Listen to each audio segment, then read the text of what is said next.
여러분, 오늘 아침 눈을 떴을 때 어떤 기분이셨습니까? 아, 오늘 하루는 또 어떻게 버티나 하는 막막함에 차마 일어나지 못하고 한참 동안 천장만 바라보고 계시지는 않았나요? 분명 평생을 가족 뒷바라지하며 손마디가 굵어지도록 치열하게 살아왔는데 거울 속 내 모습은 어느새 낯설고 손등에는 쓸쓸한 검버섯만 늘어가는 걸 보며 말로 다 못할 허탈함을 느끼셨을 겁니다. 거실에 나가봐도 텔레비전 소리뿐 전화기는 온종일 조용하기만 합니다. 하루는 왜 이렇게 긴지 마음 한구석에는 시린 바람이 부는 것처럼 공허함이 밀려오곤 하죠. 그 마음 제가 정말 잘 압니다. 우리는 자식 대학 보내고 시집장가 보내느라 내 몸 부서지는 줄도 모르고 모든 것을 쏟아부었습니다. 그런데 정작 노년에 돌아온 것이 나만 혼자 남겨졌다는 지독한 외로움뿐이라면 그 서러움을 누구에게 말할 수 있겠습니까? 그런데 말입니다. 여기서 정말 중요한 사실 하나를 놓치고 계십니다. 사람의 운이라는 것은 죽을 때까지 정해진 것이 아닙니다. 오히려 인생의 진짜 대운은 60대 이후 바로 지금부터 새롭게 시작되는 것이기 때문입니다. 내 인생의 황금기는 이미 지나간 것이 아니라 여러분의 선택에 따라 지금 이 순간이 될 수도 있습니다. 주변을 한번 보십시오. 똑같이 자식 키우고 늙어가는 처지인데도 어떤 분은 온종일 어두운 얼굴로 한숨만 내쉬는 반면 또 어떤 분은 주머니가 조금 가벼워도 눈빛이 반짝이며 주변에 항상 사람이 끊이지 않습니다.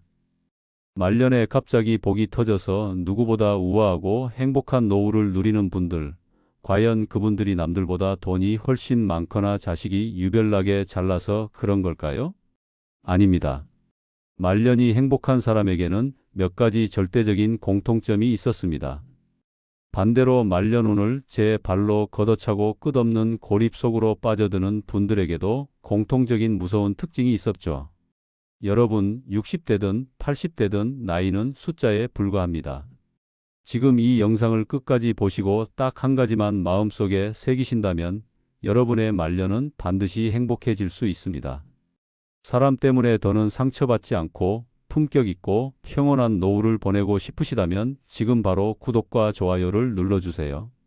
말년의 대운을 부르는 그 소름 돋는 기적 같은 비밀을 지금 바로 알려드리겠습니다.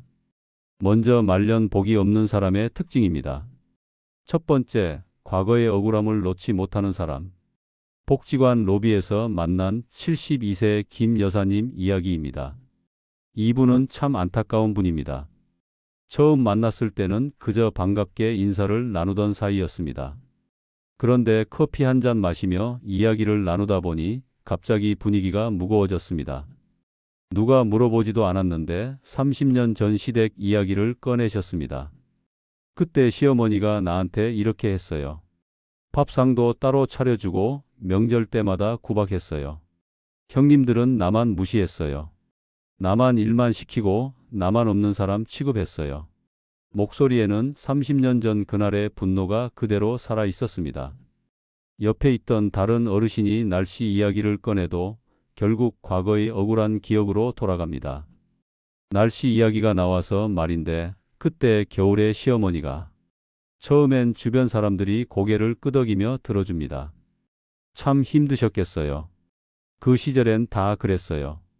하지만 같은 이야기가 반복되면 사람들은 시계를 보기 시작합니다. 나 약속 시간이 다 돼서. 하나둘씩 자리를 피하게 됩니다. 김 여사님은 홀로 남아 또다시 혼잣말로 과거를 되뇌십니다. 혹시 이 이야기가 낯설지 않으신가요? 주변에서 이런 분들을 한 번쯤은 만나보셨을 겁니다. 아니, 어쩌면 나 자신도 모르게 이런 모습을 보이고 계실지도 모릅니다. 나도 가끔 옛날 억울했던 일이 생각나더라. 말하다 보면 자꾸 그때 그 일이 떠올라. 지금 생각해도 화가 나고 속상해. 이런 감정 충분히 이해합니다. 정말 억울하고 힘드셨을 겁니다. 그런데 이 과거의 기억이 지금 여러분의 행복을 가로막고 있을지도 모릅니다. 하버드 의대 로버트 월딩어 교수의 85년 종단 연구가 있습니다. 이 연구는 1938년부터 시작되어 현재까지 이어지는 인류 역사상 가장 긴 행복 연구입니다. 과거의 분노와 원망을 계속 반추하는 사람은 노년기 우울증 발병률이 3.7배 높았습니다. 또한 심혈관 질환 발생률도 2배 이상 높게 나타났습니다. 단순히 마음만 아픈 것이 아니라 몸까지 병들게 만드는 것입니다. 과학적으로 보면 더욱 명확합니다. 과거의 부정적 기억을 반복할 때마다 뇌의 편도체가 활성화됩니다. 편도체는 공포와 분노를 담당하는 부위입니다. 동시에 코르티솔이라는 스트레스 호르몬이 분비됩니다. 이것이 반복되면 뇌는 점점 더 부정적인 기억만 선택적으로 저장하게 되는 것이죠. 좋았던 기억은 희미해지고 억울했던 기억만 또렷해집니다. 심리학에서는 이를 부정편향이라고 부릅니다. 결국 과거의 분노가 현재의 행복을 가로막는 것입니다. 공자는 소인은 항상 원망하지만 군자는 자신을 돌아본다고 하셨습니다. 작은 사람은 늘 남을 탓하지만 큰 사람은 자신을 성찰한다는 뜻입니다. 과거의 억울함을 붙잡고 있으면 현재의 복은 여러분을 지나쳐 갑니다. 30년 전 그 사람들은 지금 여러분 곁에 없습니다. 하지만 그 분노는 여전히 여러분 마음속에 살아서 여러분을 괴롭히고 있습니다. 그것이 얼마나 억울하고 슬픈 일입니까? 하지만 괜찮습니다. 지금 이 순간부터 달라질 수 있습니다. 오늘부터라도 이제 그만 내려놓겠다고 마음먹으시면 됩니다. 그 무거운 짐을 내려놓는 순간 여러분 어깨가 가벼워집니다. 숨이 편해집니다. 여러분은 더 이상 과거의 피해자가 아니라 지금 이 순간의 당당한 주인공입니다. 과거는 바꿀 수 없지만 지금 이 순간은 여러분이 선택할 수 있습니다. 두 번째, 자식에게만 의지하려는 사람입니다. 동네 슈퍼 앞에서 만난 68세 박 씨는 장을 보러 나왔다가 아는 분을 만나면 꼭 이야기를 시작하십니다. 우리 아들이 말이야, 요즘 회사에서 승진했대. 우리 며느리가 말이야, 이번에 좋은 차 샀대. 손주가 말이야, 학원에서 1등 했대. 대화가 5분을 넘어가면 자식 자랑이 시작됩니다. 아니, 자랑이라기보다는 자식 이야기만 하십니다. 날씨 이야기를 해도 우리 아들이 날씨 추우니까 조심하래. 건강 이야기를 해도 우리 며느리가 병원 가보래. 모든 대화의 중심에 자식이 있습니다. 그런데 정작 그 자식들은 어떻습니까? 바쁘다는 핑계로 연락이 뜸합니다. 전화를 걸어도 엄마, 나 지금 회의 중이야. 나중에 전화할게. 하지만 그 나중에는 전화가 오지 않습니다. 명절에만 잠깐 들렀다 갑니다. 밥 먹고 두어 시간 있다가 아이들 학원 가야 해서요 라며 떠납니다. 박 씨는 자식들이 떠나고 나면 하루 종일 전화기만 쳐다봅니다. 오늘은 전화 올까? 카톡이라도 보내오지 않을까? 하지만 전화기는 조용합니다. 혹시 여러분도 이런 모습이 낯설지 않으신가요? 나도 자식 생각하면서 하루를 보내. 자식들 잘 되는 게 내 낙이야. 자식들만 자주 와주면 외롭지 않을 텐데. 이런 생각 충분히 이해합니다. 평생 키우고 사랑한 자식이니까요. 자식 걱정하는 게 부모 마음입니다. 하지만 자식에게만 의지하려고 하면 어떻게 될까요? 자식은 바쁩니다. 직장도 있고 가정도 있고 자기 인생도 있습니다. 부모님께 자주 연락하고 싶어도 현실적으로 어렵습니다. 그런데 부모님이 자식에게만 매달리면 자식은 부담을 느낍니다. 그리고 부모님은 더욱 외로워집니다. 서울대 심리학과 연구팀의 2022년 조사가 있습니다. 자식만 바라보고 사는 노인은 외로움 지수가 일반 노인보다 2.4배 높았습니다.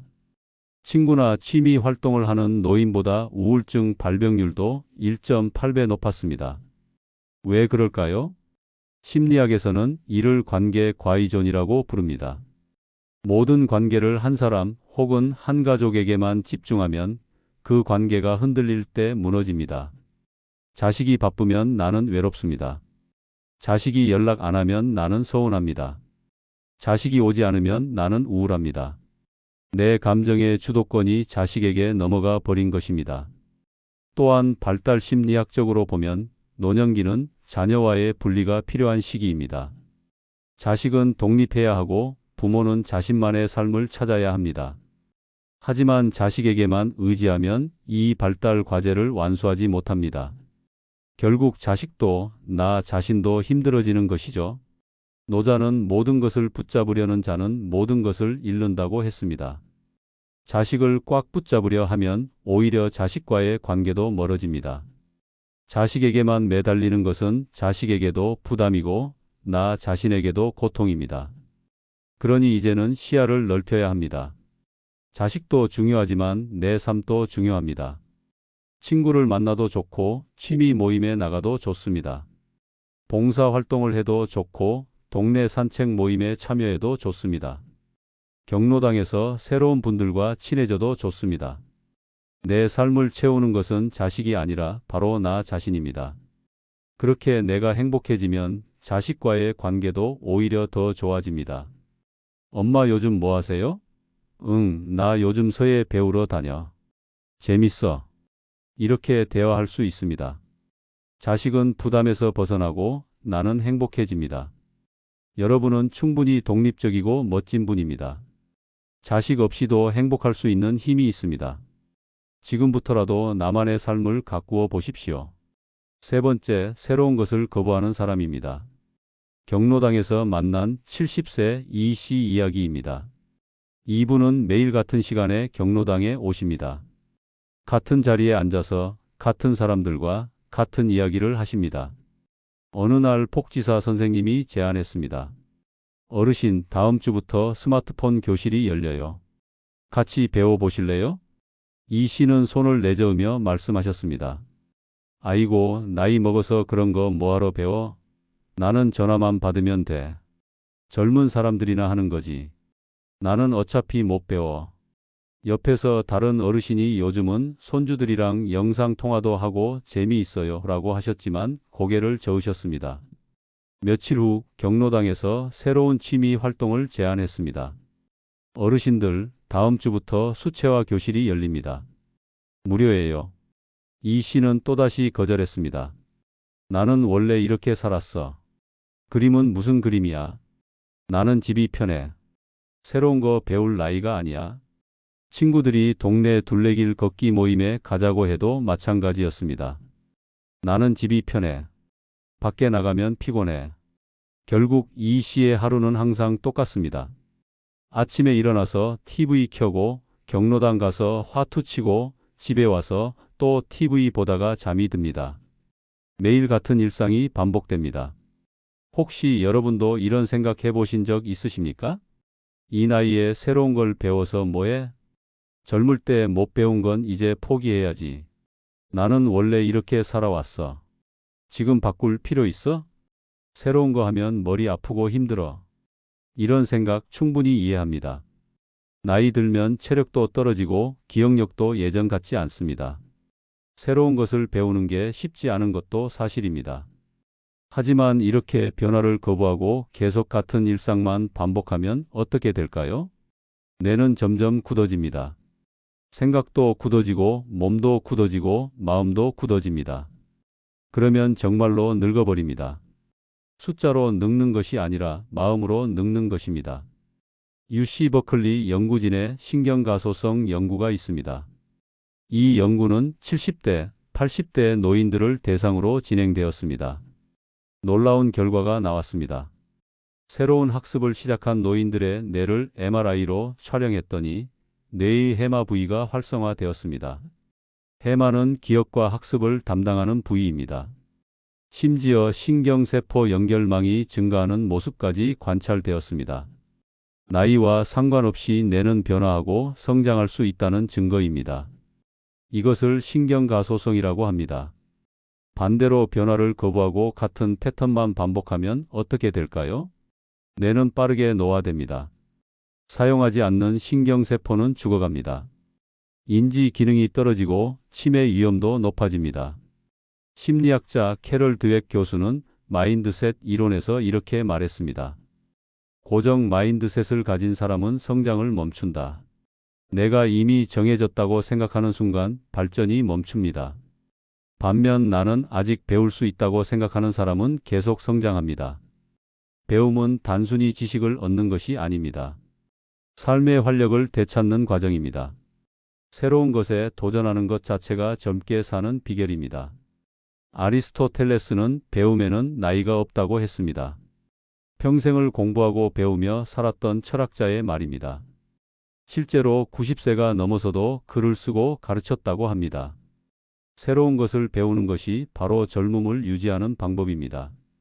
지금이라도 늦지 않았습니다. 70대든 80대든 상관없습니다. 오늘부터 한 가지 작은 것부터 시작해 보십시오. 거창한 것이 아니어도 됩니다. 스마트폰으로 사진 찍는 법 배우기. 평소와 다른 산책로로 걸어보기. TV 요리 프로그램 보고 새로운 반찬 만들어 보기. 경로당에서 하는 노래 교실에 참여해 보기. 도서관에서 책 한 권 빌려 읽어보기. 이런 작은 변화가 여러분의 뇌를 깨웁니다. 삶의 활력을 불어넣습니다. 아, 나도 아직 할 수 있구나. 이런 자신감이 생깁니다. 그 자신감이 여러분을 더욱 젊게 만듭니다. 변화를 두려워하지 마십시오. 여러분 안에는 아직도 무한한 가능성이 있습니다. 시작하는 순간이 바로 가장 이른 때입니다. 이번에는 말년에 복이 터지는 사람들의 공통점을 알아보겠습니다. 첫 번째, 감사를 습관화한 사람입니다. 복지관에서 만난 75세 최 여사님 이야기입니다. 이분은 참 특별한 분입니다. 아침에 복지관에 오시면 항상 밝은 얼굴로 인사하십니다. 오늘도 좋은 아침이네요. 날씨가 참 맑아요. 어느 날 아침 함께 차를 마시다가 여쭤봤습니다. 어르신 항상 그렇게 기분이 좋으세요? 최 여사님이 웃으며 대답하셨습니다. 나는 아침에 일어나면 항상 오늘도 눈을 떴네. 감사합니다. 라고 중얼거려요. 어젯밤에 잠들었다가 오늘 아침에 눈을 뜬다는 게 당연한 일이 아니거든요. 식사 시간이 되어 함께 밥을 먹었습니다. 최 여사님은 숟가락을 들기 전에 잠시 눈을 감으셨습니다. 이렇게 맛있는 반찬을 먹을 수 있어서 감사합니다. 따뜻한 밥이 있다는 게 얼마나 감사한 일인지 몰라요. 옆에서 다른 분이 물었습니다. 뭐가 그렇게 감사해요? 그냥 밥 한 끼인데? 최 여사님이 부드럽게 웃으며 답했습니다. 살아 있으니까요. 이렇게 씹을 수 있는 이가 있으니까요. 어제 병원에서 만난 분은 제대로 못 드시더라고요. 그분 생각하니 이렇게 먹을 수 있는 게 감사해요. 오후에 산책을 나갔을 때도 마찬가지였습니다. 햇살이 따뜻하네요. 감사해요. 바람이 시원하네요. 감사해요. 저기 꽃이 피었네요. 예쁘네요. 감사해요. 주변 사람들이 물었습니다. 어르신, 무슨 좋은 일이라도 있으세요?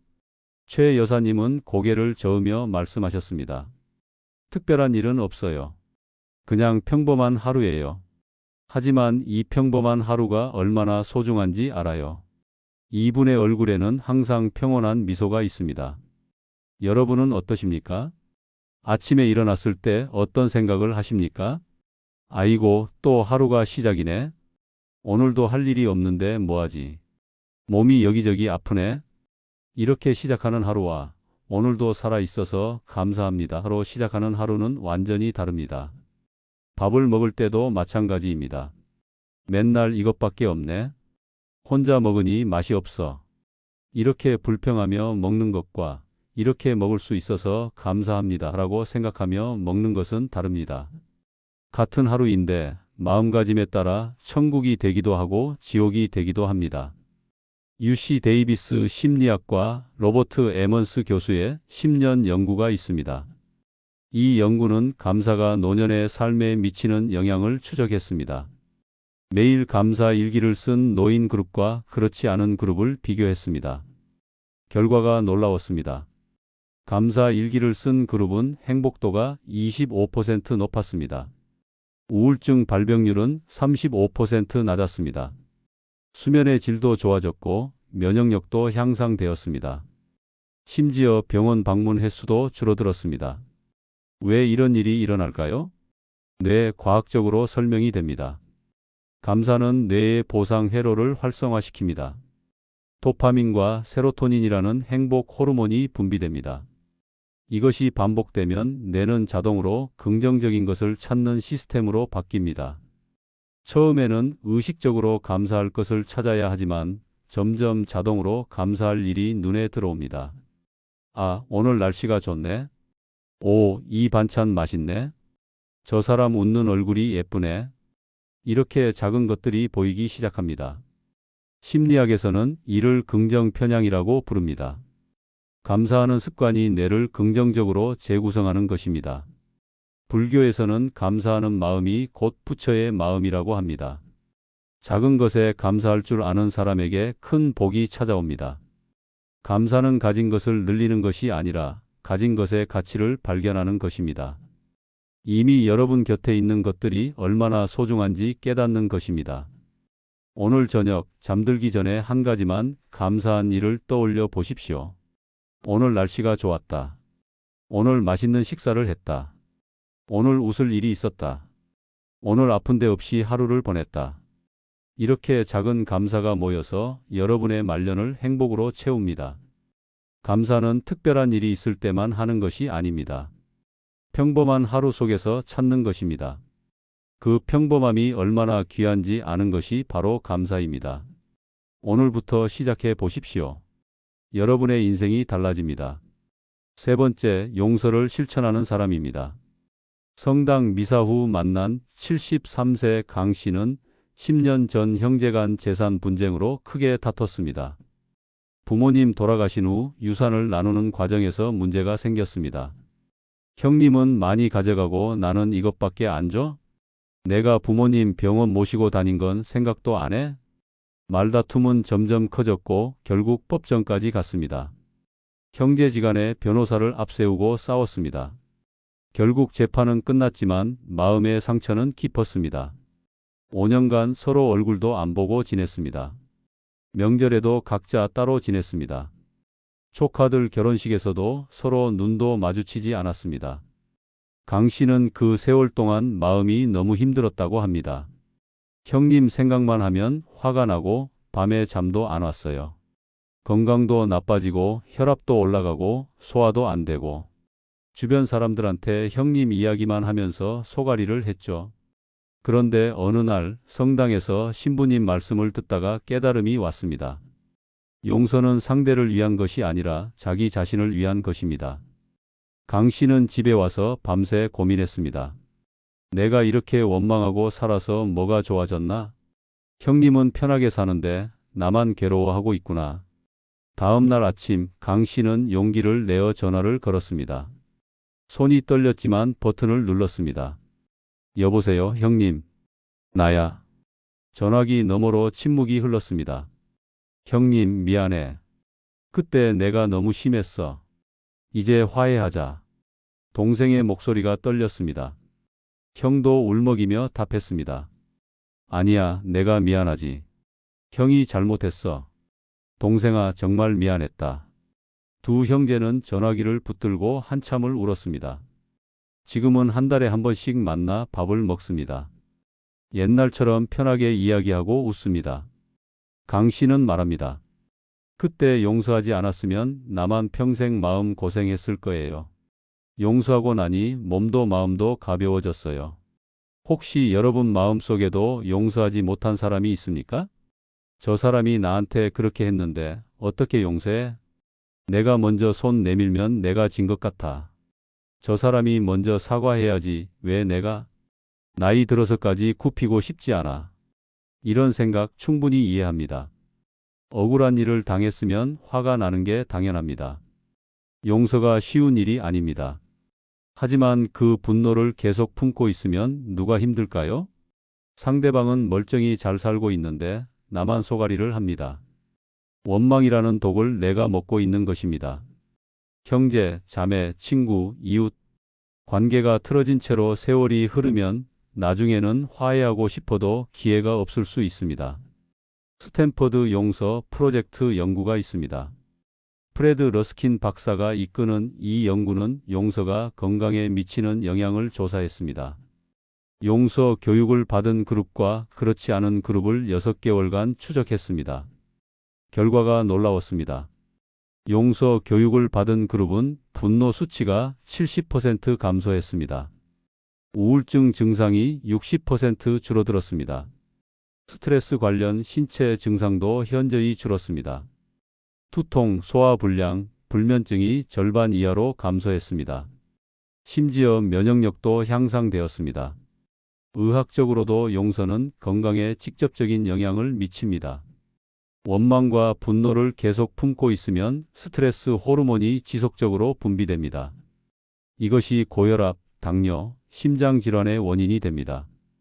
반대로 용서를 하면 부교감신경이 활성화되어 몸이 이완됩니다. 혈압이 내려가고 심박수가 안정됩니다. 수면의 질도 좋아집니다. 용서는 상대를 위한 것이 아니라 나 자신을 위한 선물입니다. 원망과 분노는 독약을 마시고 상대가 죽기를 바라는 것과 같습니다. 결국 죽는 것은 나 자신입니다. 마하트마 간디는 용서는 강한 자의 속성이다라고 했습니다. 용서는 약함이 아닙니다. 용서는 용기입니다. 내가 더 이상 과거에 묶이지 않겠다는 결단입니다. 용서한다고 해서 상대방의 잘못이 없어지는 것은 아닙니다. 하지만 그 잘못이 나를 계속 괴롭히게 내버려 두지 않겠다는 것입니다. 지금 여러분 마음속에 용서하지 못한 사람이 있습니까? 그 사람을 위해서가 아니라 여러분 자신을 위해서 용서하십시오. 오늘 당장은 어려울 수 있습니다. 하지만 마음속으로라도 시작해 보십시오. 이제 그 사람을 놓아주겠어. 더 이상 그 일로 나를 괴롭히지 않겠어. 이렇게 중얼거려 보십시오. 처음에는 어색하고 억지스러울 수 있습니다. 하지만 반복하다 보면 마음이 조금씩 가벼워집니다. 그리고 용기가 생기면 전화 한 통이라도 해 보십시오. 그동안 미안했어. 이제 화해하자. 이 한마디가 여러분의 남은 인생을 완전히 바꿀 수 있습니다. 마음의 짐을 내려놓는 순간 진짜 자유가 찾아옵니다. 밤에 잠도 편히 옵니다. 아침에 일어나도 마음이 가볍습니다. 용서는 상대에게 주는 선물이 아니라 나 자신에게 주는 가장 큰 선물입니다. 네 번째, 건강을 챙기는 사람. 공원에서 만난 77세 박 여사님 이야기입니다. 이분은 정말 대단한 분입니다. 매일 아침 6시가 되면 어김없이 공원에 나타나십니다. 운동복을 입고 운동화 끈을 단단히 묶고 준비 운동을 하십니다. 그리고 공원을 30분 동안 빠른 걸음으로 걷습니다. 비가 와도 우산을 쓰고 나오십니다. 눈이 와도 조심조심 걸으십니다. 오늘은 춥네, 그냥 쉴까? 하는 생각이 들 때도 있습니다. 오늘은 몸이 좀 피곤한데 내일 하지 뭐. 하는 유혹도 있습니다. 하지만 그래도 박 여사님은 운동화 끈을 묶고 나갑니다. 한번 쉬면 자꾸 쉬게 돼요. 그럼 안 되죠. 공원에서 만나는 다른 어르신들이 물어봅니다. 어르신 매일 나오시네요. 대단하세요. 박 여사님이 웃으며 답합니다. 대단한 게 아니에요. 그냥 습관이에요. 몸을 움직여야 마음도 건강해져요. 박 여사님의 하루 일과는 규칙적입니다. 아침 6시에 일어나서 운동하고 7시에 아침 식사를 합니다. 식사는 항상 정해진 시간에 정해진 양만큼만 드십니다. 젊을 때는 먹고 싶은 거 막 먹었는데 이제는 몸이 받아주질 않아요. 밥은 현미밥으로 드시고 채소 반찬을 많이 드십니다. 고기도 적당히 드시지만 기름진 것은 피하십니다. 단 음식은 절제합니다. 케이크 좋아하는데 일주일에 한 번만 먹어요. 저녁은 일찍 드시고 밤 10시 전에는 주무십니다. 박 여사님은 말씀하십니다. 건강해야 하고 싶은 것도 할 수 있어요. 돈이 많아도 건강하지 않으면 아무것도 못해요. 나는 건강이 내 재산이에요. 혹시 여러분은 어떠십니까? 나이 들면 어차피 아픈 거 아니야? 운동? 귀찮아. 집에 있는 게 편해. 먹고 싶은 거 먹고 살아야지. 얼마나 더 살겠어. 이 나이에 건강 관리해봤자 뭐해. 이런 생각하신 적 있으십니까? 충분히 이해합니다. 나이 들면 몸도 예전 같지 않고 여기저기 아픕니다. 운동하는 것도 귀찮고 식습관 바꾸는 것도 쉽지 않습니다. 하지만 건강을 포기하면 어떻게 될까요? 조금씩 더 아파지고 병원에 가는 횟수가 늘어납니다. 약이 늘어나고 할 수 있는 일이 줄어듭니다. 결국 집에만 누워있게 됩니다. 그것이 행복한 노년일까요?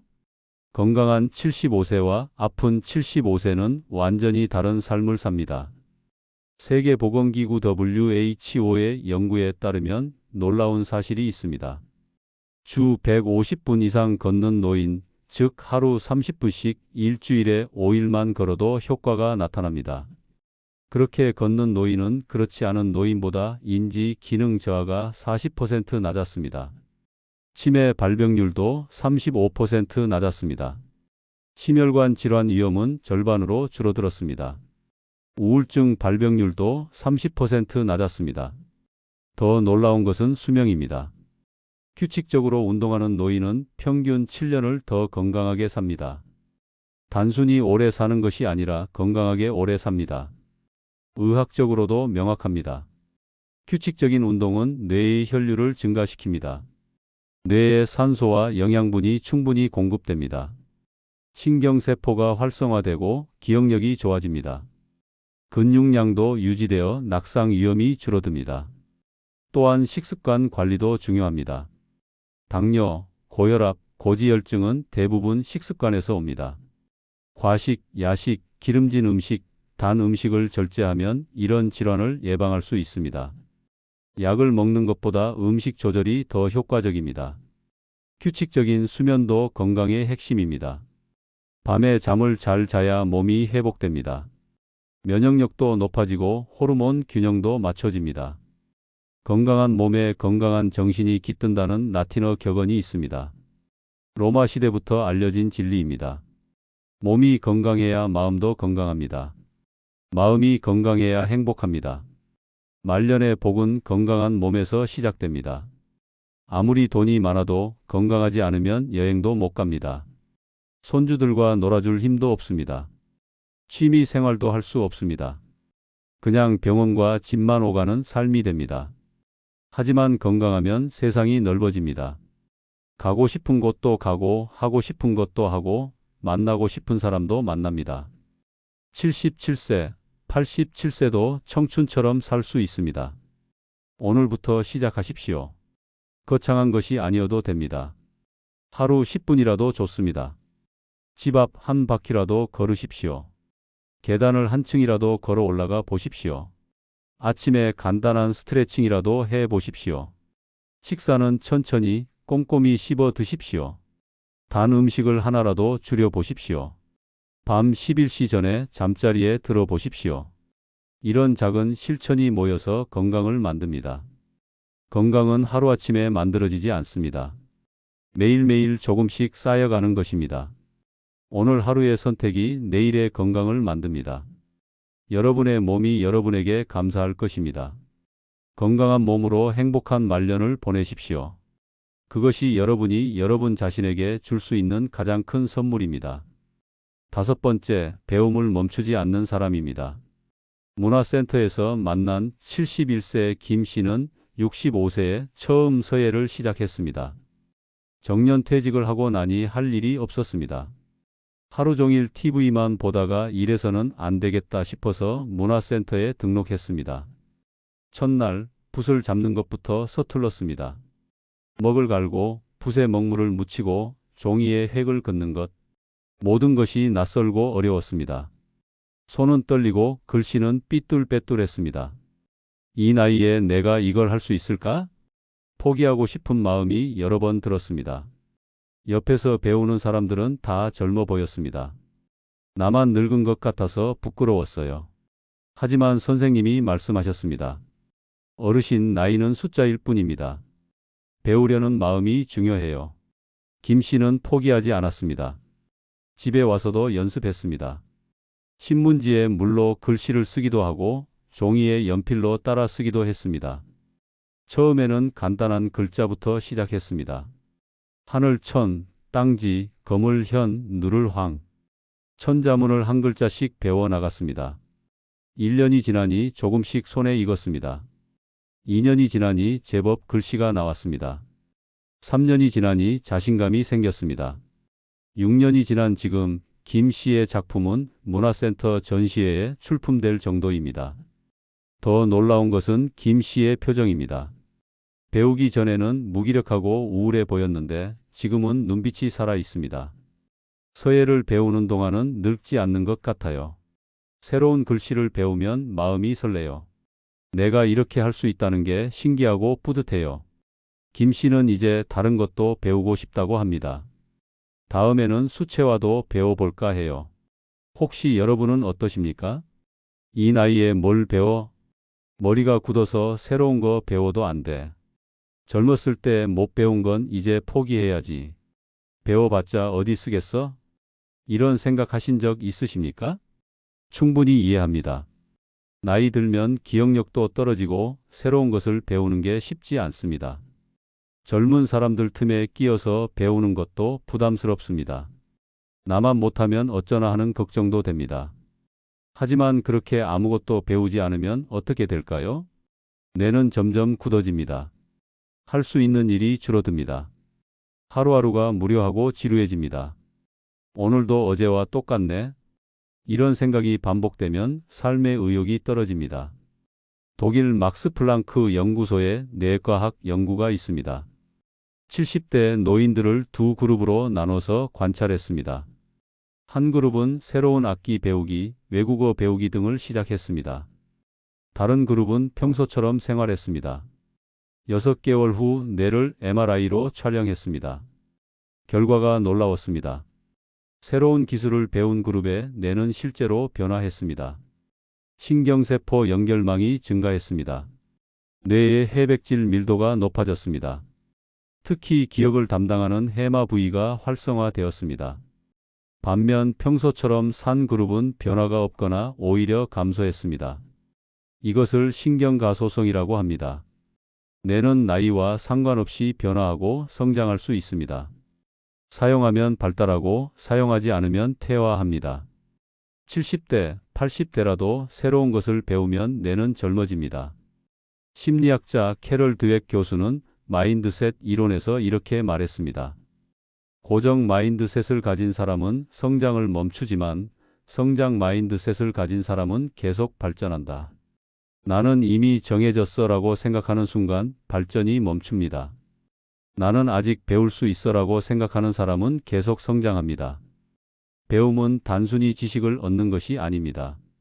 삶의 활력을 되찾는 과정입니다. 새로운 도전을 통해 자신감을 회복하는 것입니다. 나도 할 수 있구나라는 느낌이 삶을 바꿉니다. 소크라테스는 나는 아직 배워야 할 것이 많다고 말했습니다. 평생을 배우는 자세로 살았던 위대한 철학자입니다. 70세가 넘어서도 젊은이들과 광장에서 토론하고 배웠습니다. 아리스토텔레스는 배움에는 나이가 없다고 했습니다. 배움은 젊은이들만의 특권이 아닙니다. 오히려 인생 경험이 풍부한 노년에 배우는 것이 더 깊이가 있습니다. 여러분도 지금부터 시작하십시오. 70대든 80대든 전혀 늦지 않았습니다. 거창한 것이 아니어도 됩니다. 그림이든 악기든 외국어든 요리든 컴퓨터든 무엇이든 좋습니다. 경로당에서 하는 노래 교실도 좋고 복지관 수채화 교실도 좋습니다.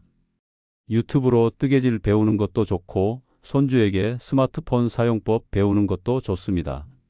나이가 많아서 늦었다는 생각을 버리십시오. 시작하는 순간이 바로 가장 이른 때입니다. 처음에는 서툴고 어색할 수 있습니다. 하지만 괜찮습니다. 서툰 것이 자연스러운 것입니다.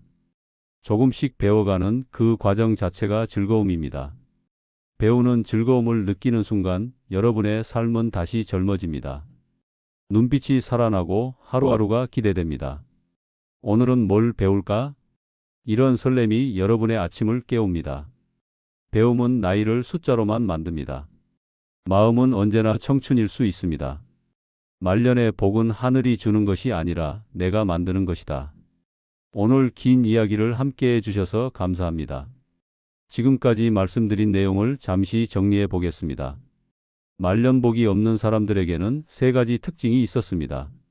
첫째, 과거의 억울함을 놓지 못하고 계속 반추합니다. 둘째, 자식에게만 의지하려고 하며 관계를 좁게 만듭니다.